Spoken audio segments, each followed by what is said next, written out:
strijden voor haar vaardigheid. De bal heeft geklonken en Nancy heeft gegooid.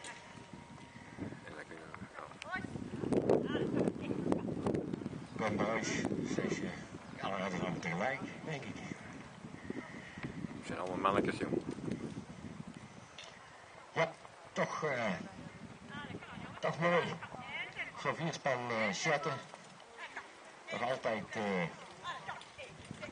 schitterend om te zien hoe die genoemde turbobuizen zich tonen in dit element van de wedstrijdsport.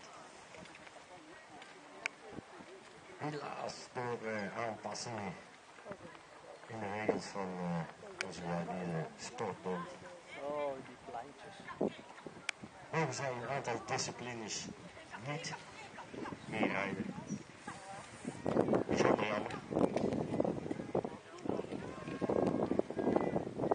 Maar in deze discipline zijn ze meer als welkom. Er staan ze zeker een mannetje. Ze zijn klein, behendig, gehoorzaam, vlug.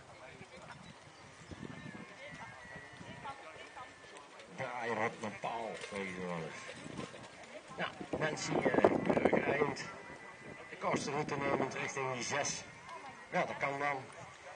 We hebben het hier over een vierspan met de helft korter is zo ongeveer als een vierspan paarden.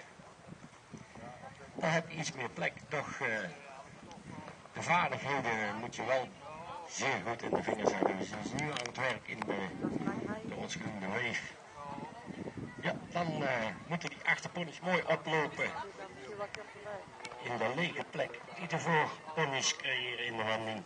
En anders lukt het niet.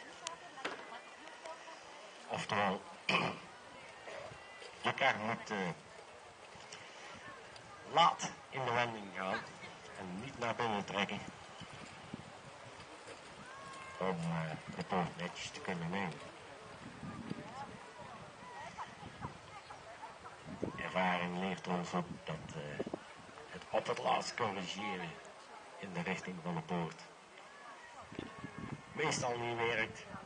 Dus dat moet allemaal voordat de poort genomen wordt geregeld zijn. Ja, mooi om te zien. Mooi draf.